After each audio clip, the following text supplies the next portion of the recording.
why you're anxious with your girlfriend. You've self-improved. You're looking pretty jacked. You've been going to the gym consistently.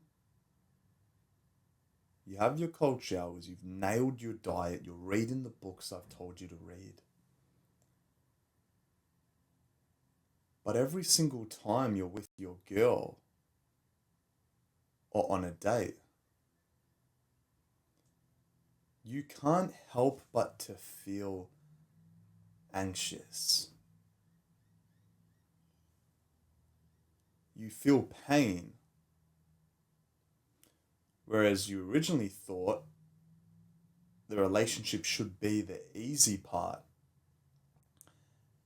and that the hard part is watching all of Adrian's how to nail the first date, how to not ruin the first date, attracting the girl. That's the hard part. But you've actually shocked yourself, and you did that. You have the girl now. But you can't help but to constantly feel anxious. Now, why is that?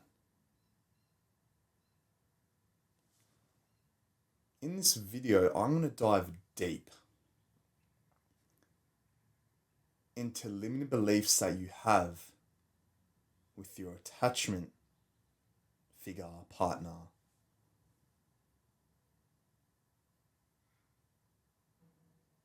You do know that your first attachment was your parents, and how they treated you when you were growing up can almost play a huge part in your next attachment, aka your girlfriend, and all of the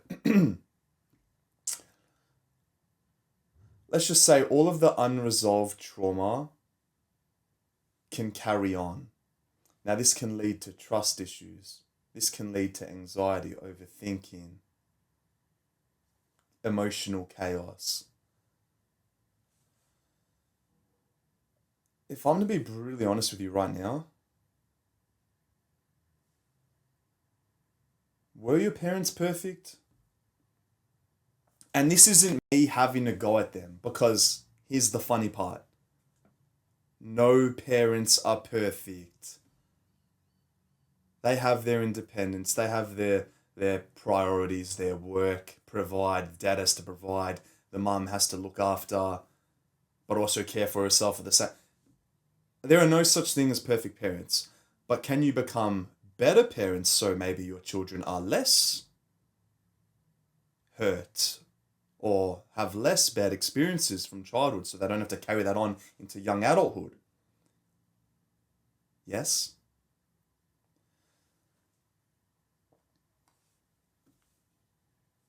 All of the childhood chaos you went through, bro, was brutal. And now you constantly say the question, if I'm in control, I won't get hurt.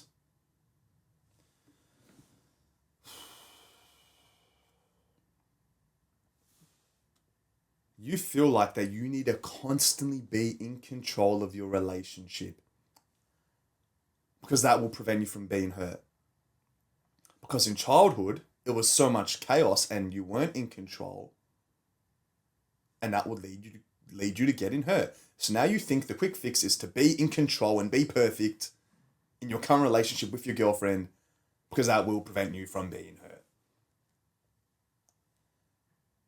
Wrong. Wrong, wrong, wrong, wrong, wrong.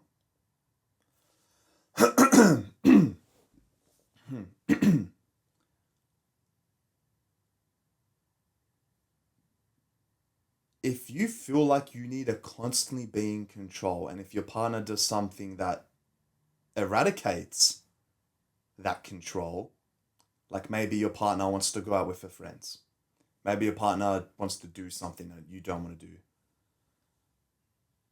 If you feel like this, you are never, and I mean never, gonna be able to relax in your relationship just because you have these unhealed wounds which have carried on from your childhood.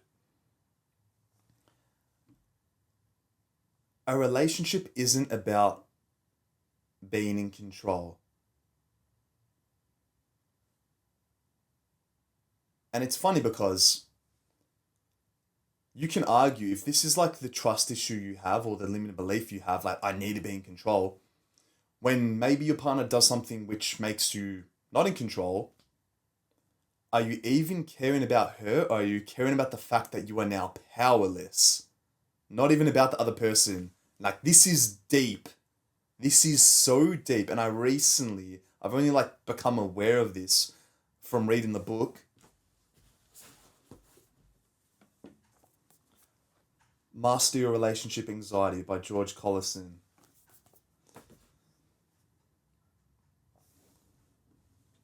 You're not scared of losing her. You are scared of feeling powerless again, like how you did when you were little. That's why you're constantly anxious. Your overthinking brain is overthinking every single possible situation that can play out when she doesn't reply to your message in like 30 minutes. That's not healthy. That's not how like love is built. Love is built through vulnerability and trust. The strongest connections are the ones where you feel connected without even talking through periods of time. The weakest connections are the ones that constantly need to be with each other, like I'm talking every minute and second of the day, because the both partners have to feel like they're in control. But them thinking by doing that will make them feel more loving actually kills the relationship a whole lot faster, because there's no independence, there's no time for space, there's no time to reflect, there's nothing but controlling one another, and it's not healthy. It's not healthy, and it's something you don't want to fall into. And I can sit here and honestly say, like, I've been in a relationship for 6 months now,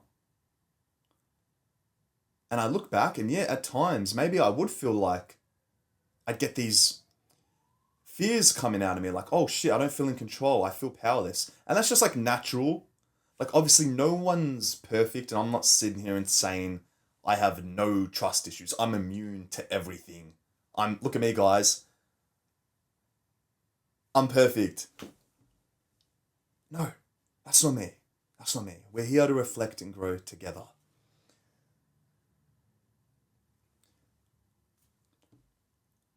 I read a quote from this book, and it stated that real strength and real love grows in uncertainty. Do you hear that ambulance that passed by?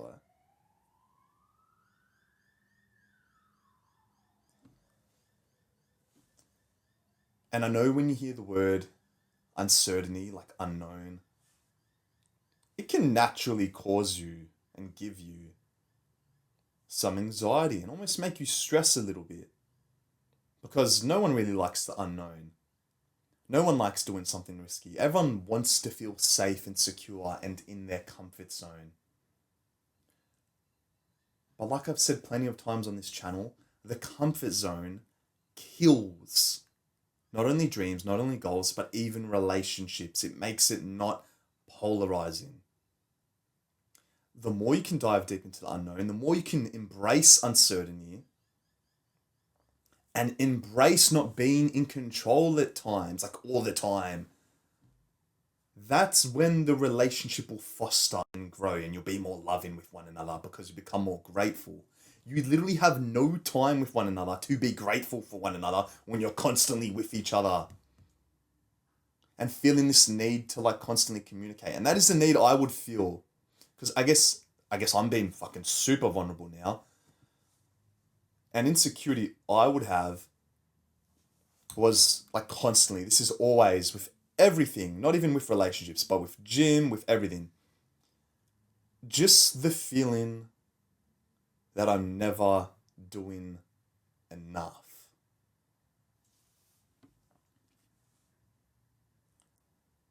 That's deep. You could say that's what's made me so disciplined because I've always had this dissatisfaction, not doing enough, not doing enough, not doing enough.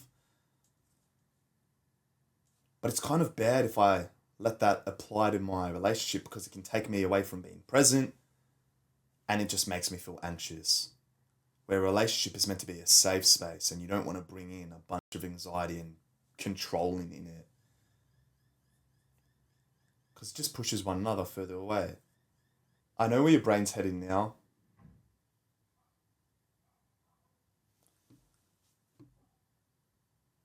Perfectionism. You think and say that Adrian.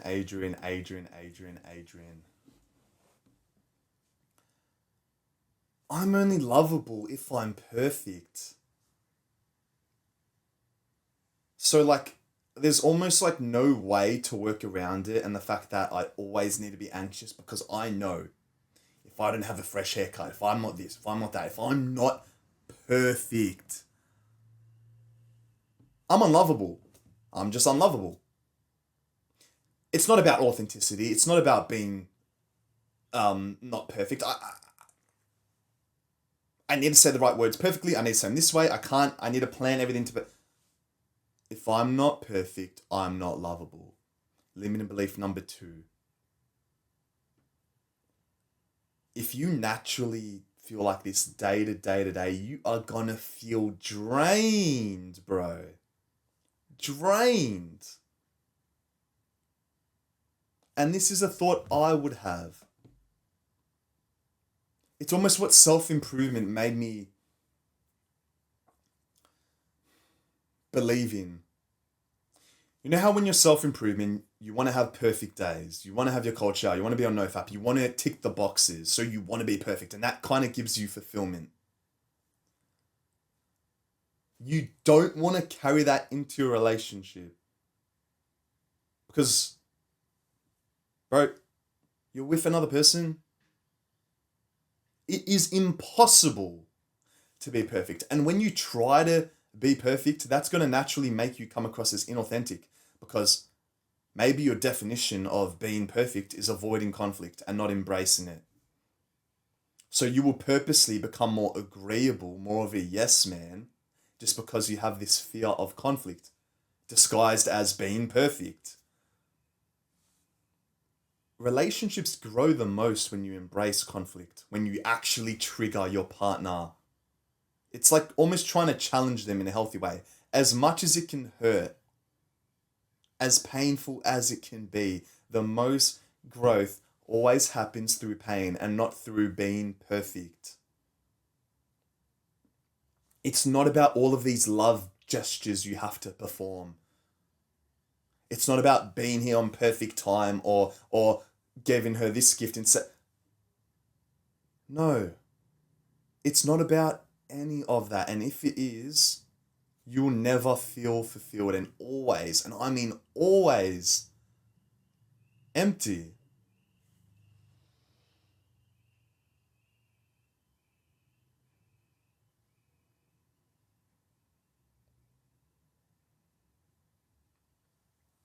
And I know where this comes from. You're probably thinking, but Adrian, why do I think like this? It could be because of the fact that your parents gave you conditional love and you almost had to earn love from them. And this can be very, and I mean very, toxic parenting.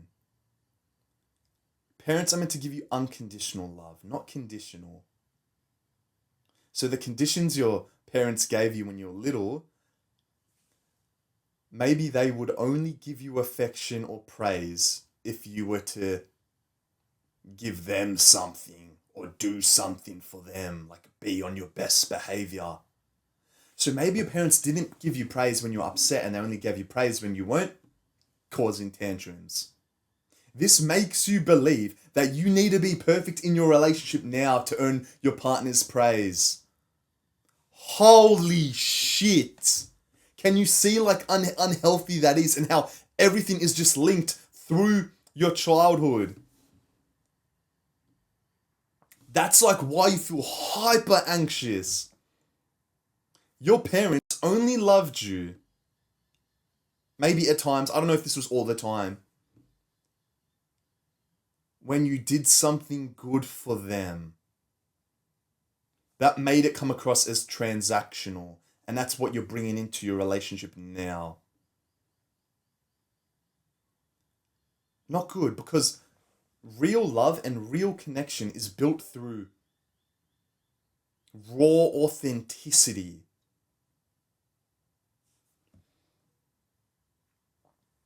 It happens when you're honest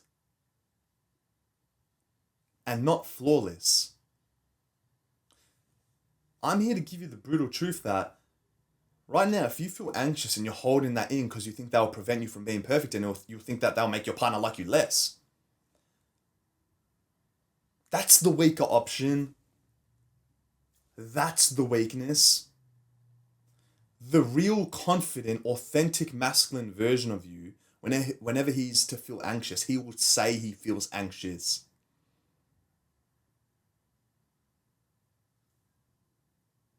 And your partner will actually love you more because you had the ability to communicate how you feel. This leads to limiting belief number 3. It's that you can't do just what I just said because you think if you open up, your partner will leave. And you think by being emotionally vulnerable is bad. So you got to keep in all your trauma. You got to keep in everything inside of you. You just need to be some big, anxious, stiff rock. You think opening up is bad or weak. But it's not. Because what takes more courage? What takes more balls? What takes more discipline? The act of opening up and telling her how you feel, or the act of not opening up and holding in how you feel? Usually the act that's harder to commit is the stronger act. And this whole time, you've been doing the act which has been easier, not opening up, and by thinking that's stronger. It's literally weaker because it's easier to do as well. You don't open up because it's harder. But the harder thing is always the right thing.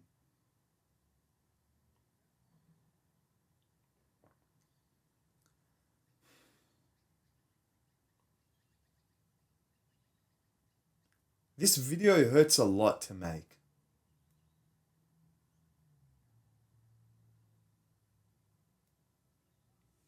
Because I look back in my childhood, I look back in my teenage years, and everything I'm saying right now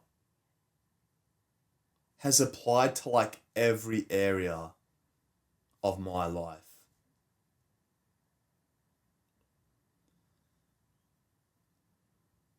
Not even opening up in relationships, opening up to my friends, opening up to my brother, my mum, my siblings, my cousins. I would never open up because I had this limiting belief and thought that I need a man up. Kind of stems from my parents or my father. I need to neglect expressing my emotions. I need to be emotional unavailable. And I need to man up.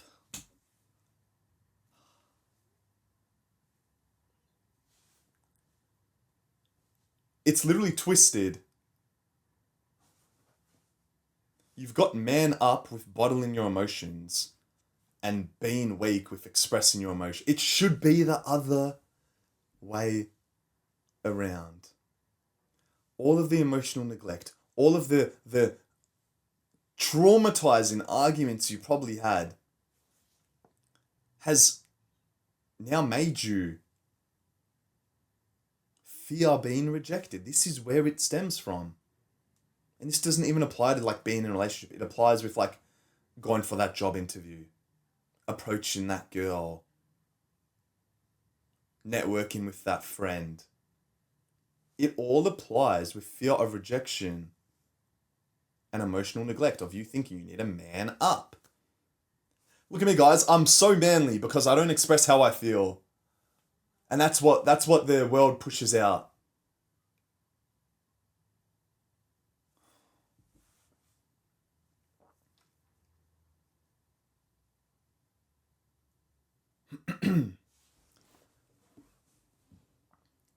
If you can think back of all the good times you've had with your friends, maybe in your work, maybe in your relationship,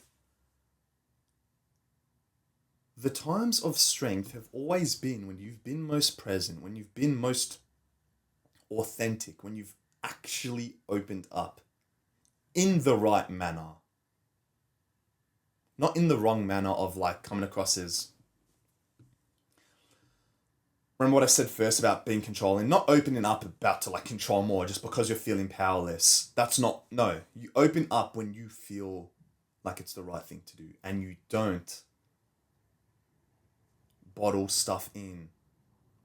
Because the harsh reality is, if you continue, like let's say you've watched this video, you've become educated, more aware, you've learnt these limiting beliefs, you've learnt where they've stemmed from.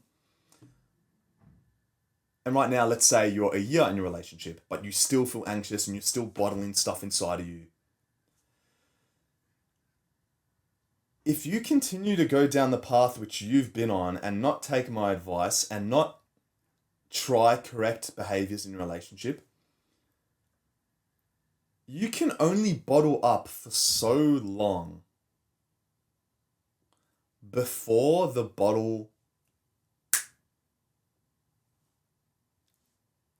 explodes, and then you decide to effectively communicate, but it's effectively communicating about hundreds, maybe even thousands of thoughts you've bottled in, but you decide to unleash and unwrap it all at once. It's like, okay, congratulations, bro, you've effectively communicated. The only problem is you've done it a bit late. Your partner's been communicating to you this whole time, but you've been bottling everything in because you've been thinking that was more manly. Now the relationship's like this. Your partner feels a bit overwhelmed, and she has every right to maybe even leave you.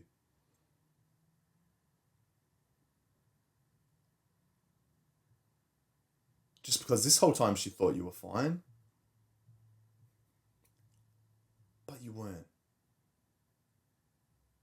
You weren't manning up. You were slowly a sinking ship.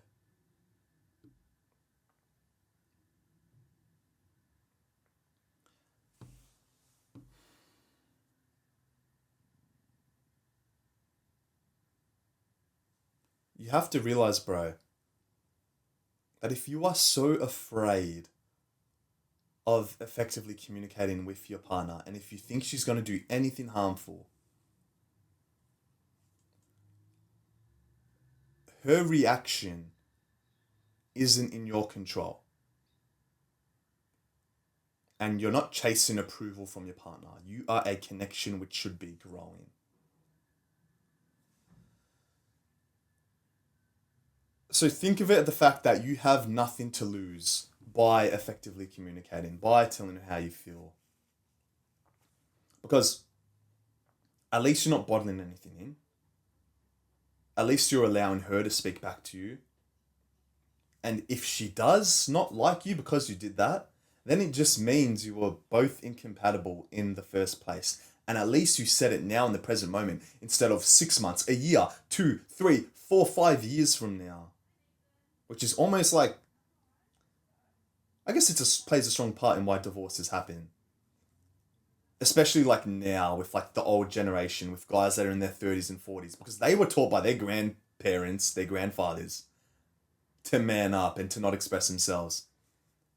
It's like, why do you think you see so many divorces going on in like the current like 30, 40, 50-year-olds? Obviously, there's a lot of factors, but I'm quite certain this plays a part. I can put money on the fact that my parents and their parents' did not read or have education about relationships or like proven studies or how to effectively communicate. They were just taught this bullshitness of manning up and neglecting your emotions.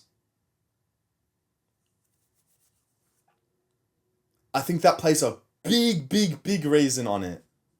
Because I know a book like this didn't exist 30, 40 years ago.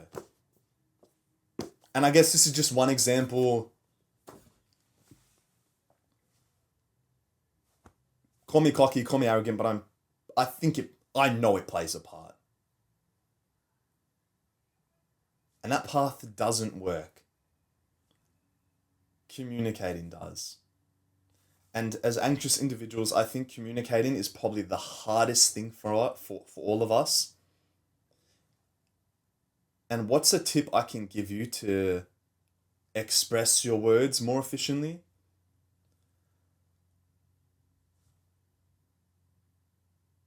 Journaling.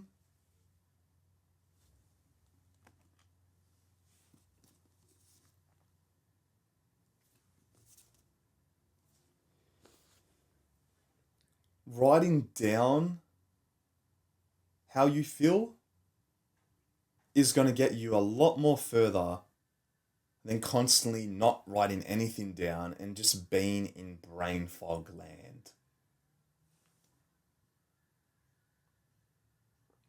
It's a lot harder to speak to your partner, like one on one. It might be hard, you might feel overwhelmed. So start journaling, maybe even texting gives you the space to let out everything you have to say before them interrupting. That helps a lot as well.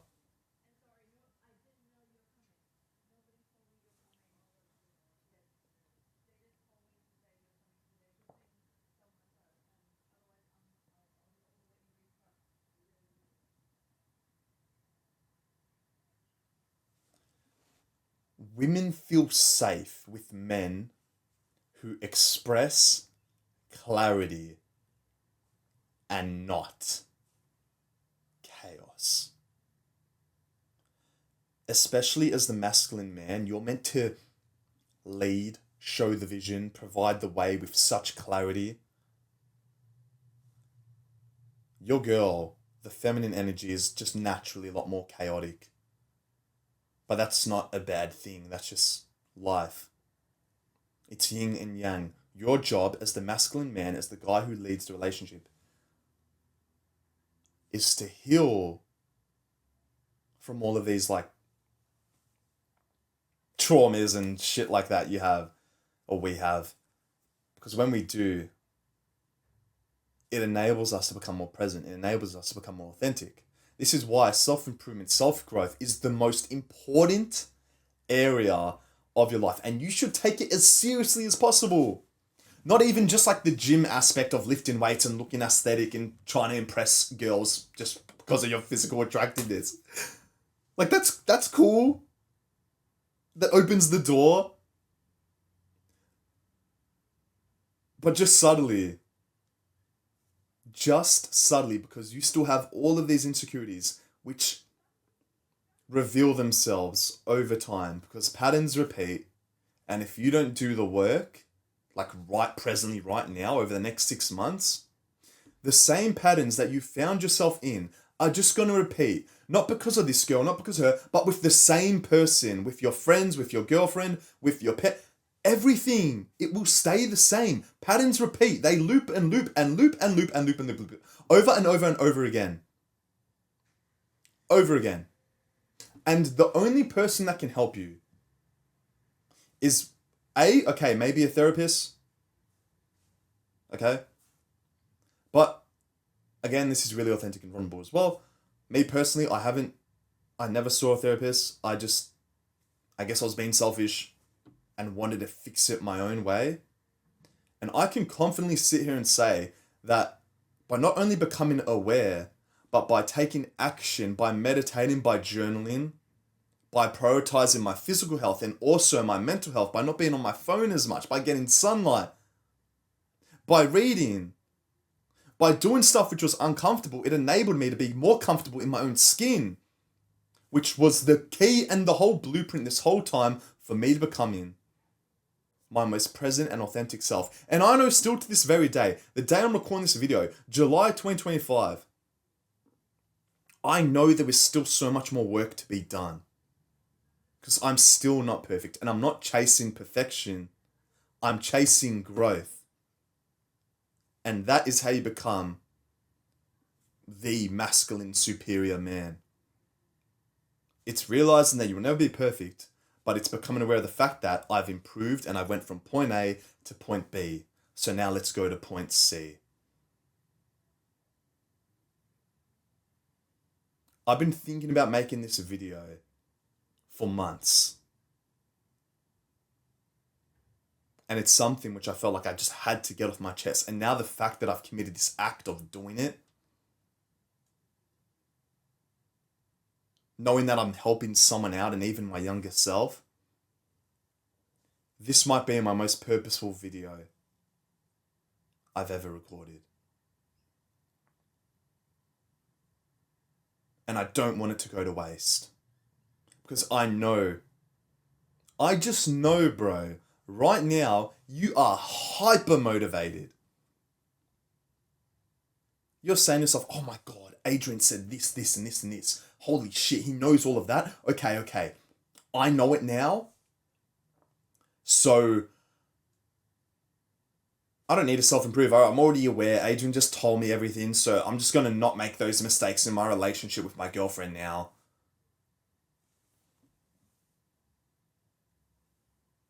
Bro! You don't have my brain yet. You need to do the work. This video is to help motivate you to do the work, to become more secure in yourself, and not as of controlling, not as of anxious, not as of ego-driven. Ego kills, authenticity breeds. Your actionable step to take home for this video is to read and invest in the book Master Your Relationship Anxiety by George Collison. I will even leave a link in the description to make it more easier for you to access it and there be less fluff and fog. This book changed my whole perception about myself and my inner child. It taught me that insecurities aren't bad and it's not my identity. It's that the most important thing is that they can be healed through work, through repetition, through discipline. So do the work and come back to this video 1 week from now, a month from now, a year from now, and reflect in the comments about the progress you've made and how it helped you.